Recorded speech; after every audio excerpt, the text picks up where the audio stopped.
সময়ের সাথে সাথে বাড়ছে ফেনীর সদর হাসপাতাল মোড়ের জলাবদ্ধতা। নিরুপায় হয়ে মানুষজন এদিক সেদিক ঘোরাফেরা করছে। জনগণের যে দুর্ভোগ সেটি সময়ের সাথে সাথে বেড়ে চলছে। দর্শক, এই মুহূর্তে ফেনীর প্রত্যয় ফেসবুক পেজ থেকে আমি তানজিদ শুভ সরাসরি যুক্ত রয়েছি।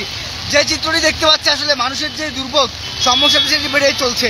সদর হসপিটাল মোড়, ফেনীর উত্তরের 3টি উপজেলা ফুলগাজী, পরশুরাম, ছাগলনাইয়া এই অঞ্চলের মানুষ এবং বিশকরী হাসপাতাল মোড়েই আড়াইশয্যা হাসপাতালের অন্যতম চিকিৎসালয় এমন একটি গুরুত্বপূর্ণ জায়গায় যে জলাবদ্ধতার সৃষ্টি হয়েছে। এক হাঁটু পানিতে বিভিন্ন শ্রেণী পেশার মানুষ আসলে জনদুর্ভোগের যে সৃষ্টি হয়েছে সেটিতে ভোগান্তি পোহাচ্ছে। এই মুহূর্তে আমি একটু দেখানোর চেষ্টা করি। এই যে চিত্রটি দেখতে পাচ্ছেন, পানি কিন্তু কোনোভাবেই কমছে না এবং যার ফলে এখানকার যে সকল মানুষজন, বিশেষ করে বিভিন্ন স্তরের শ্রেণী পেশার মানুষ এবং জনগণ যারা রয়েছে তাদের যে গন্তব্য এবং বাড়ি রয়েছে সেখানে যেতে বিপাকে পড়ছেন। নিরাপদ সড়ক আন্দোলনের সদস্য নিসা এবং বিভিন্ন স্তরের স্বেচ্ছাসেবকরা কিন্তু কাজ করে যাচ্ছে সাধারণ মানুষকে তাদের যে গন্তব্য সেটি পৌঁছে দেওয়ার জন্য। এবং মানুষের যে জটলা সেটা কিন্তু এই মুহূর্তে সদর হাসপাতাল মোড়ে আমরা দেখতে পাচ্ছি। এবং হসপিটাল মোড়ের যে চিত্র, আসলে ভয়াবহ পরিস্থিতি কিন্তু এখানটায় ধারণ করছে। এখানে আমরা আপনাদেরকে দেখেছি কিছুক্ষণ আগেই সদর হসপিটালের ভিতরে পানি প্রবেশ করতে শুরু করেছে। রিক্সা এবং সিএনজির যে চলাচল সেটি বন্ধ হয়ে যাওয়ায় মানুষ, ভ্যান গাড়ি, ট্রাক যে যার যার মতো করে পারছে বিভিন্ন স্থানে যাচ্ছে।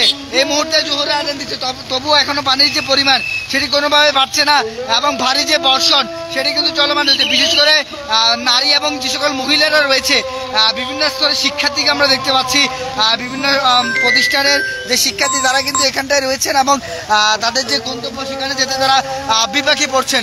এবং এই যে চিত্রটি আসলে দেখতে পাচ্ছেন সদর হসপিটাল মোড়ে মানুষজনের যে দুর্ভোগ সেটি আসলে চোখে না দেখলে আসলে সেটি কখনোই কেউ বুঝবে না। মানুষজন বৃষ্টিতে ভিজে কোনোভাবে কেউ বাড়িতে যেতে পারছে না, কেউ ব্যবসায়িক প্রতিষ্ঠান, কেউ কর্মস্থলে ফিরতে পারছেন না। এই মুহূর্তে সদর হসপিটালে মুমূর্ষ অবস্থা বিরাজ করছে এবং বিশেষ করে নারী এবং যে সকল মহিলারা রয়েছে তারা বেশিরভাগ বিপাকে পড়েছেন। এবং এই মুহূর্তে যে চিত্রটি আসলে আমি দেখানোর চেষ্টা করছি, যে যানবাহনগুলো রয়েছে সেগুলোতে মানুষজনের যে চলাচল সেটি আসলে বন্ধ হয়ে গিয়েছে। কেউ বাজার এবং সদাই নিয়ে যে যার যার মতো করে পারছে গন্তব্যে ফিরে যাচ্ছে। বিশেষ করে আমরা ট্রাকে করে মানুষের যে চলাচল সেটির যে পরিমাণ সেটি অনেকাংশে দেখতে পাচ্ছি। এবং ঠিক সময় বাড়ার সাথে সাথে সদর হসপিটাল মোড়ে যে জলাবদ্ধতার সৃষ্টি হয়েছে সেটির পরিমাণ আরও বেড়ে চলেছে এবং যে জনদুর্ভোগ সেটি সৃষ্টি হয়েছে। এবং এই মুহূর্তে এখানকার যে যান চলাচল নিয়ন্ত্রণে রাখার জন্য মানুষজন চেষ্টা করছেন